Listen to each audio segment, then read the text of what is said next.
आज जो दो फैसले आए हैं, सबसे पहले तो फैसला सुप्रीम कोर्ट का आया है इस मामले पर कि शिवसेना में ये जो विभाजन का जो दो गुट है वो उस पर सुप्रीम कोर्ट का क्या फैसला है ये उसने बताया। प्रशांत टंडन जी की बात से मैं सहमत हूं और मैं भी ये कहूंगा कि आपने लीगल न्याय तो किया है, अपने हिसाब से फैसला तो दिया है, लेकिन वो न्याय मिला किसको? कानूनी स्थिति आपकी बिल्कुल सही है, लेकिन जब इस फैसले के बारे में मेरी एक सुप्रीम कोर्ट के वरिष्ठ वकील जो संविधान के मामलों के जानकार हैं और पुरानी मित्रता है, तो उनसे जब मैंने फोन किया उनसे मैंने कहा कि आप मुझे समझा दें, और मैं उनसे इसलिए समझना चाहता था कि हो सकता है आप ये सवाल मुझसे करें, तो मैंने सोचा उनसे समझ लिया जाए। तो उन्होंने कहा कि सुप्रीम कोर्ट न तो कोई सरकार बना सकता है न तो कोई बर्खास्त कर सकता है। सुप्रीम कोर्ट लीगल एंगल देता है, और वो लीगल एंगल उसने ये दिया है कि राज्यपाल का निर्णय गलत था, स्पीकर का निर्णय गलत था। जब दोनों ही निर्णय गलत हैं तो उन गलत निर्णयों पर बनी हुई सरकार स्वतः असंवैधानिक है। हमने कहा कि क्या सुप्रीम कोर्ट इसके आगे ये नहीं लिख सकता था कि वो सरकार बर्खास्त कर रहा है? कहा वो नहीं लिख सकता था, ये उसके क्षेत्राधिकार में नहीं है। तो कोई सरकार न तो बना सकता है न बर्खास्त कर सकता, स्टेटस को मेंटेन कर सकता है, लेकिन तभी अगर उद्धव ठाकरे ने इस्तीफा न दिया होता तो वो ये कह सकता था कि वही सरकार वो स्टेटस को वही रहेगी, ये असंवैधानिक है, तो जो पहले थी वो कंटिन्यू कर जाती। अब हो सकता है इसमें और भी बहुत से लीगल पेच हों और संविधान के विशेषज्ञ जो हैं इसको ज्यादा बेहतर तरीके से समझेंगे, लेकिन उन्होंने ये भी कहा कि इस फैसले के बाद अब स्पीकर को इस्तीफा दे देना चाहिए, क्योंकि राज्यपाल तो वहां रहे नहीं, और स्पीकर को इस्तीफा देने के बाद अब जो स्पीकर होगा उसे निर्णय लेना है कि जो पहले 16 आए थे उनको अयोग्य घोषित करें। किसी भी सदस्य को अयोग्य घोषित करने का निर्णय भी स्पीकर का ही है, उस निर्णय को भी सुप्रीम कोर्ट अपने यहाँ नहीं रख सकता है। तो जो कानूनी पेचीदगियां उन्होंने बताई हुई ये बात है। अब इस फैसले का राजनीतिक परिणाम क्या होगा? इस फैसले का राजनीतिक परिणाम शक्ति जी ने बहुत साफ साफ तौर पर कह दिया कि इस फैसले का राजनीतिक परिणाम, और अखिल स्वामी जी ने भी इस बात को तस्दीक की है, इस फैसले का राजनीतिक परिणाम उद्धव ठाकरे या महाविकास अघाड़ी के पक्ष में जाएगा, क्योंकि आज से ये सरकार सुप्रीम कोर्ट के आदेश के अनुसार असंवैधानिक हो गई है। स्पष्ट रूप से कहा जाए या न कहा जाए, अब आप इतने निर्लज्ज हो कि कुछ माने ही नहीं तो बात अलग, लेकिन ये एकदम से असंवैधानिक हो गई है। और यही नैतिकता की जब बात करेंगे तो एक चीज हमें यही याद रखनी चाहिए कि इसी देश में एक ट्रेन दुर्घटना में लाल बहादुर शास्त्री जी ने इस्तीफा दे दिया था।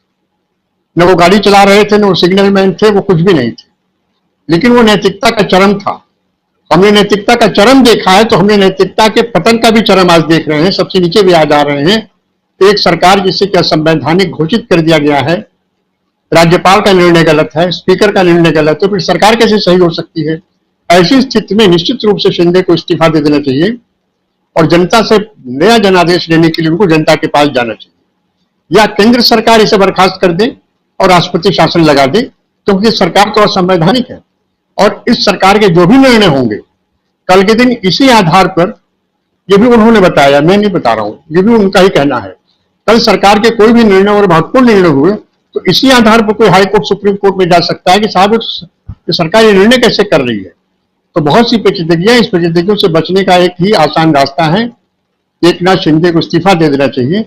लेकिन मुझे नहीं लगता कि जिस तरीके से वो चिपके हुए हैं या जिस तरीके से वो चल रहे हैं, तो उनको पता है इस्तीफा दे के जब जनादेश मांगने निकलेंगे तो उन्हें इस तरह का कोई जनादेश नहीं मिलेगा, वो दोबारा सरकार में आए। वो क्या पता उनके साथ जो गए हुए लोग हैं उनमें कोई वापसी करे भी या न करे, इससे भी संदेह।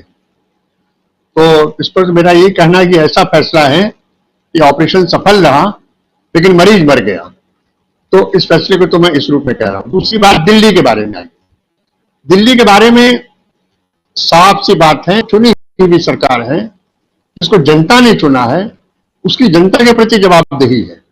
जब जनता के प्रति जवाबदेही उसकी है तो वो जो काम करेगी, उसके जो अधीनस्थ सरकारी अधिकारी होंगे, जो भी एडमिनिस्ट्रेटिव ऑफिसर होंगे, वो किसके, उस पर किसका नियंत्रण होगा? यदि आपने मुझे चुना है और आपने मुझे ये दायित्व दिया है कि मैं सरकार चलाऊं, तो मैं अपने चीफ सेक्रेटरी या अन्य सेक्रेटरी या अन्य अधिकारियों पर जब मेरा नियंत्रण नहीं रहेगा, केंद्र सरकार का बरास्ते एलजी नियंत्रण रहेगा, मैं सरकार का खाक चलाऊंगा। तो निश्चित रूप से लंबे समय से झगड़ा चलता रहा है। अच्छा, अभी सेक्रेटरी जी ने एक बात बहुत सही की कि शुरू में वाजपेयी जी थे, मनमोहन सिंह जी, उनके समय में इस तरह का विवाद नहीं हुआ। विवाद क्यों होता है? मेरा यह मानना है कि वर्तमान सरकार जो है और हमारे जो वर्तमान प्रधानमंत्री जी हैं, ये दिल दिमाग से भी लोकतांत्रिक नहीं, कहीं भी लोकतंत्र का लेश मात्र भी इनके मन में नहीं है। सारा पावर रखना चाहते हैं। जो 2014 में जीतने के बाद साफ साफ कहे कि कांग्रेस मुक्त भारत बनाना है, मतलब आपको एक ऐसा भारत नहीं बनाना है जो हर तरह करे, विकास करे और उन्नति के शिखर पर चढ़े। आपको एक ऐसा भारत बनाना है जिसमें आपके खिलाफ बोलने वाले न रहे, आपका विपक्ष खत्म हो जाए। जेपी नड्डा ने जाके पटना में कहा कि हमें सारे क्षेत्रीय दल खत्म हो जाएंगे। तो आपकी सारी ऊर्जा और सारा इरादा इसी उद्देश्य को आपके खिलाफ, आप उसे सटाइए, आप उसे हटाइए, आप उसकी जुबाबंदी कीजिए, आप उसको चाहे जो करिए, लेकिन वो आपके खिलाफ न बोलने दें, ये है। और ये हो भी रहा है और साफ साफ दिख रहा है। तो मेरा यह कहना है कि दिल्ली सरकार, दिल्ली के बारे में सुप्रीम कोर्ट का जो फैसला आया है, ये बहुत सही फैसला है। इस फैसले से दिल्ली सरकार को बड़ी राहत मिली है और यह फैसला बिल्कुल रूप से न्यायपूर्ण है। और जहां तक इंसाफ की बात है, इसमें हमारे अरविंद केजरीवाल जी को इंसाफ मिला है। अब आगे क्या होता है मैं नहीं समझ। अच्छा, अभी एलजी साहब एक और मामले में फंस गए हैं। अहमदाबाद का एक मामला है जिसमें उनके खिलाफ समन कोई नोटिस जारी हो गई है। मुझे नहीं लगता कि वो ज्यादा दिन रह पाएंगे इस पद पर, क्योंकि पद पर रहते हुए अगर उनको नोटिस जारी हो गई है तो निश्चित रूप से उन्हें इस्तीफा देना पड़ेगा या कुछ जो भी आगे हो वो देखा जाएगा। लेकिन मेरा फिलहाल यही कहना है कि सुप्रीम कोर्ट का पहला फैसला जो महाराष्ट्र के बारे में आया है, वो फैसला उचित है, सही है अपनी जगह, लेकिन थोड़ी सी कमी हम इसलिए महसूस कर रहे हैं और वो सवाल सामान्य रूप से उन लोगों के दिमाग में जरूर आ रहा है, हमारे जैसे सामान्य लोगों के दिमाग में जो कानून की बहुत पेचीदगियां नहीं समझते हैं, कि जब आप कह रहे हैं कि असंवैधानिक है तो आप इन्हें रखे हुए क्यों? तो यहाँ पर जो भी कानूनी उनके सामने दिक्कतें हो वो मैंने आपके सामने स्पष्ट किया है। तो मेरे समझ से आज दोनों ही फैसले भारतीय जनता पार्टी के लिए बेहद ही तकलीफदेह होंगे और इसी वजह से सुप्रीम कोर्ट या हाई कोर्ट के इन्हीं फैसलों की वजह से वो जुडिशरी को अपने कब्जे में रखने के लिए कभी कॉलेजियम सिस्टम पर कभी कुछ पर अपनी बात कहते रहते हैं। मैं ये नहीं कह रहा हूँ collegium system full proof system है, दुनिया का कोई सिस्टम फुल प्रूफ नहीं है। हम सब निरंतर विकास करते जा रहे हैं, नई नई चीजें आती जा रही हैं, उसमें कमियां आती और हटती जा रही हैं। कोई दुनिया की कोई सिस्टम फुल प्रूफ आज तक नहीं है। लोकतंत्र के बारे में भी कहा जाता है कि ये इसलिए अच्छा है कि इसमें सबसे कम बुराई है, हो सकता है कल इसमें और बेहतर हो। तो ऐसी स्थिति में मुझे लगता है कि अब भारतीय जनता पार्टी को इस दोनों फैसलों को लेकर उनके कैंप पे काफी निराशा का माहौल होगा और अब देखते हैं वो इस पर क्या करते हैं। जी, आप अभी कह रहे थे कि इनको इस्तीफा दे देना चाहिए, आप तमाम साथी